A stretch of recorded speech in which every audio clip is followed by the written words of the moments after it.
ഞാനിങ്ങനെ ആലോചിക്കായിരുന്നേ, ഒരു വർഷം എത്ര സ്പീഡിലാണ് ഈ സംഭവം പോയത്. അപ്പോൾ ഞാൻ ഇങ്ങനെ ആലോചിച്ചു, ഞാൻ ജനുവരിയിൽ എന്ത് ചെയ്തു, ഫെബ്രുവരിയിൽ എന്ത് ചെയ്തു, ഒരു സാധനം ഓർമ്മ വരുന്നില്ല.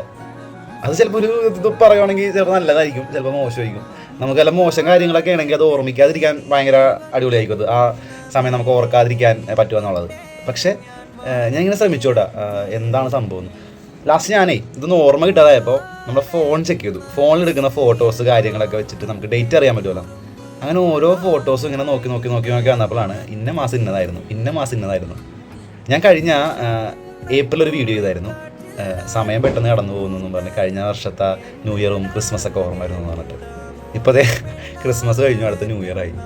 എല്ലാവരും എന്താ പറയുക, പുതുവർഷത്തിലേക്കുള്ള കാത്തിരിപ്പാണ്. ഇന്ന് ഡിസംബർ 31, ആഘോഷങ്ങളും മറ്റുമൊക്കെ ആയിട്ട് തിരക്കിലായിരിക്കും. അപ്പോൾ കഴിഞ്ഞ വർഷം അത്രയ്ക്ക്, അത് ഈ വർഷം ഈ ഇത്രയും നാൾ ഉണ്ടായിരുന്ന ആ ഒരു ടൈം നല്ലതായിരുന്നോ മോശമായിരുന്നോ എന്ന് എനിക്കിപ്പോഴും അത് അനാലിസ് ചെയ്യാൻ പറ്റുന്നില്ല കേട്ടോ. എങ്ങനെയൊക്കെ കടന്ന് ഇവിടെ വരെ എത്തി. അപ്പോൾ ഒരു പുതുവർഷത്തിൻ്റെ ഒരു കാത്തിരിപ്പിലാണ്.